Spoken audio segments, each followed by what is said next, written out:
በዛሬ ቪዲዮ የምንመለከተው እዚህ ጋር በምትመለከቱት ቲቪ ስቲክ ማድረጊያ አንድሮይድ ቦክስ ማለት ነው ዩቲዩብ እንዴት አድርገን በጥራት መከታተል እንደምንችል እንመለከታለን። በዚህ ዩቲዩብ ቻናል ላለፉት 4 ዓመታት የሳተላይት የአንድሮይድ ቦክስ የስማርት ቲቪ ትምህርቶችን በብቸኝነት እየለቀቅንበት እንገኛለን። እንደዚሁም በኢትዮጵያ ትልቁ ዩቲዩብ ቻናል በሳተላይት ደርስ አፍርተናል። ስለዚህ ከዚህ በኋላም የምንለቃቸውን አዳዲስ ትምህርቶች እናንተ ጋር እንዲደርሳችሁ አሁን በምትመለከቱት መልኩ ሰብስክራይብ በማድረግ አዳዲስ ትምህርቶችን መከታተል ትችላላችሁ። ቀጥታ ወደ ቪዲዮ ነው መወስዳችሁ። ከዚህ በፊት የዚህን የቲቪ ስቲክ ሁሉ ነገር ምን አለው የሚለውን ተመልክተናል። ዛሬ የምናየው ደግሞ ውስጣዊ ፈንክሽኑን ይሆናል ማለት ነው። መጀመሪያ ላይ ቲቪ ስታርክ ማድረጊያዎችን ወይም አንድሮይድ ቦክሶችን ከመጠቀማችን በፊት ኢንተርኔት ኮኔክት መሆን አለበት። ስለዚህ እዚህ ጋር ኢንተርኔት ኮኔክት ማድረጋችን ቼክ እናደርጋለን። እዚህ ጋር እንደምትመለከቱት እኔ ኢንተርኔት ኮኔክት አድርጌያለሁ። እናንተ ግን ኢንተርኔት ኮኔክት እንዴት ማድረግ ለማወቅ ከፈልጋችሁ እዚህ ጋር ኢንተርኔት ቦታ ላይ እዚህ ጋር ዋይፋይ የሚል አለ። የእናንተ ዋይፋይ እዚህ ጋር ይመጣላችኋል ማለት ነው። ደግሞ ወይም ደግሞ ሀይድ ከሆነ እዚህ ጋር አድ ኔትወርክ የሚል አለ። እሱን አድ በማድረግ መጨመር ትችላላችሁ ማለት ነው። እዚህ ጋር ግን ኮኔክት ስላደረኩት ቀጥታ ዩቲዩብ የሚል አማራጭ አለ። ስለዚህ በዋናነት ዛሬ ዩቲዩብ እንዴት አድርገን በቲቪ ስቲኮች መጠቀም እንችላለን የሚለውን ነው ማሳያችሁ። እንደሚታወቀው አሁን ላይ ብዙ አንድሮይድ ቦክሶች ወይም ቲቪ ስቲኮች በተለይ ጥራታቸው የወረደ ዩቲዩብ እየሰሩ አይደለም። ነገር ግን እኛ ጋር የምታገኟቸው ያው ጥራት ያላቸው ስለሆነ ዛሬ እንዴት እንደሚሰሩ እንመለከታለን ማለት ነው። አሁን ዩቲዩብ ላይ ከፍተናል። ስለዚህ ቀጥታ በምትመለከቱት መልኩ ሆም ፔጅ ላይ እዚህ ጋር ያመጣልናል ማለት ነው። ስለዚህ እዚህ ጋር እናንተ የፈለጋችሁትን ሆም ፔጅ ከፈለጋችሁ እዚህ ጋር መመልከት ትችላላችሁ ማለት ነው። እዚህ ጋር ግን ምን ታደርጋላችሁ? ሰርች ለማድረግ ደግሞ ከፈለጋችሁ እዚህ ጋር ሰርች ማድረግም ትችላላችሁ ማለት ነው። ነገር ግን ለማሳየት ስለሆነ እዚህ ጋር አንድ ሆም ፔጅ ላይ ከመጡት አንድ እንከፍታለን። በመቀጠል ደግሞ ራሳችን ሰርች አድርገን አንድ እንከፍታለን ማለት ነው። ለምሳሌ ይሄንን ጨዋታ ሃይላይት የኳስ ሃይላይት ማለት ነው እሱን ከፍተዋለን። እንደምትመለከቱት በጥራት እያሳየ ይገኛል ማለት ነው።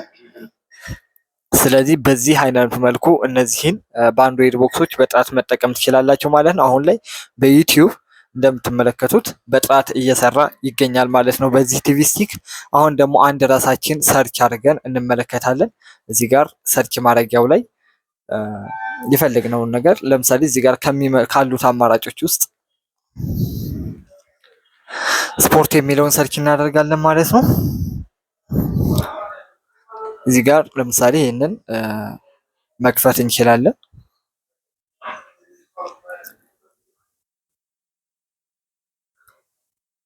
በምትመለከቱት መልኩ ይሄንንም በጥራት ከፍቶልናል ማለት ነው። ስለዚህ እንደዚህ አድርጋችሁ መጠቀም ትችላላችሁ። ያው ቲቪ ስቲኮችም አንድሮይድ ቦክሶችም ቀጥታ መጀመሪያ ዩቲዩብ ለምትጠቀሙ ከሆነ ምን ማድረግ ይኖርባችኋል? አካውንት ሳይኒን ማድረግ አለባችሁ። ያንን እናንተ ታደርጉታላችሁ። ቀላል ነው። እዚህ ጋር ፕሌይ ስቶር ላይ ገብታችሁ ወይም ሌሎች ዲቫይሶች ላይ ፕሌይ ስቶር ላይ ክሮም ላይ ገብታችሁ መጀመሪያ ሳይን ማድረግ አለባችሁ ማለት ነው። ለህፃናት ከፈለጋችሁ ልክ እንደዚሁ በተመሳሳይ መልኩ እዚህ ጋር ሌላው የማሳያችሁ ነገር ፕሌይ ስቶር አለው። ስለዚህ ፕሌይ ስቶሩንም አሁን በምትመለከቱት መልኩ እስከሚከፍትልን እንጠብቃለን። እንደምትመለከቱት ፕሌይ ስቶር ላይም እዚህ ጋር የምትፈልጉት አፕሊኬሽን ካለ ደግሞ መጫን ትችላላችሁ ማለት ነው። ለምሳሌ እዚህ ጋር ሴንድ ፋይል ቱ ቲቪ የሚላል። ይሄ ምንድነው የሚጠቅመን? ቲቪ ስቲካችን ወይም አንድሮይድ ቦክሳችን የራሱ ስቶሬጅ እና ራም ካለው በቂ ስልካችን ላይ ያሉ ፋይሎችን ቀጥታ ወደዚህ ስቶር ማድረግ እንችላለን ማለት ነው። ስለዚህ የፈለግናቸውን ፋይሎች ሙዚቃ፣ ፊልም፣ ሌሎችንም ማስቀመጥ እንችላለን ማለት ነው። እዚህ ጋር ሌሎችም የምንፈልጋቸው በተለይ የኳስ አፕሊኬሽኖች ካሉ ፍሪ ፕሪሚየር ሊግ ሌሎችን የሚያሳዩ በዚህ ማድረግ እንችላለን ማለት ነው። ፕሌይ ስቶር ላይ ያው ስልካችሁ ላይ ልክ እንደምትጠቀሙት እዚህ ጋር ሰርች እያደረጋችሁ መጠቀም ትችላላችሁ ማለት ነው። በዚህ አጋጣሚ ቲቪ ስቲኮች እና አንድሮይድ ቦክሶችን ከዚህ በፊት የትኛው ይሻላል የሚል የሰራው ቪዲዮ አለ። አሁን ላይ ግን አብዛኞቹ ዩቲዩብ እያስቸገሩ ነው። እኛ ጋር ግን የምታገኟቸው እንደምትመለከቱ ሁሉም ቲቪ ስቲክም አንድሮይድ ቦክስም ከፈለጋችሁ በጥራት ነው የምታገኟቸው። ምንም መቆራረጥ የለውም። ዋስትና እንሰጣለን። ሙሉ የኢትዮጵያ ክፍልም እንደዚሁ ማግኘት ትችላላችሁ ማለት ነው። ዩቲዩብ ግን በዚህ አይነት መልኩ መጠቀም ትችላላችሁ። ኔትፍሊክስ ሌሎችንም እዚህ ጋር የራሱ ደግሞ ለምሳሌ ይሄ ቲቪ ስቲክ የራሱ ሌሎች አፕሊኬሽኖችም አሉ። ካስ አለው፣ ክሮም አለው፣ ኔትፍሊክስ፣ ሌሎች ብዙ ነገሮች አሉ ማለት ነው። ስለዚህ በዚህ አይነት መልኩ መጠቀም ትችላላችሁ። የዛሬ ቪዲዮ ይህን ይመስላል። በዚህ ቪዲዮ የትኛውም አይነት ጥያቄ ካላችሁ ኮሜንት ላይ አስቀምጡልኝ። ቪዲዮን ከወደዳችሁትና ለሌሎች ይጠቅማል ብላችሁ ካሰባችሁ ላይክ እና ሼር አድርጉት። በተለይ ላለፉት 4 ዓመታት አዳዲስ የሳተላይት ዲሽ መረጃዎችን በብቸኝነት ሳንሰለች እየለቀቅን እንገኛለን።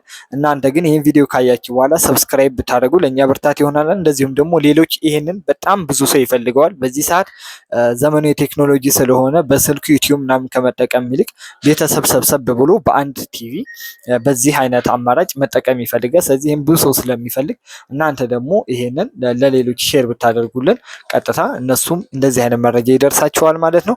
ስለዚህ በቀጣይ ደግሞ በአንድሮይድ ቦክሶች አሁን ያየነው በቲቪ ቦክሶች እንዴት አድርገን መጠቀም እንችላለን የሚለውን ነው። ቀጣይ ደግሞ በአንድሮይድ ቦክስ እንዴት አድርገን ቲቪ፣ ዩቲዩብ፣ ቲክቶክ ሌሎችንም መጠቀም እንችላለን የሚለውን አሳያቸዋለሁ። በቀጣይ ደግሞ ፍሪ ኳስ ቻናሎችን እንዴት አድርገን እያወረድን መጫን እንችላለን የሚለውን አሳያቸዋለሁ። እነዚህን ተከታታይ የሆኑ ትምህርቶችን ለማግኘት ከአሁኑ ሰብስክራይብ አድርጋችሁ ጠብቁ። ቀጣይ በአዲስ ቪዲዮ እንገናኛለን። በቀጣይ ቪዲዮ ውስጥ እንገናኝ። ደስ ሰላም።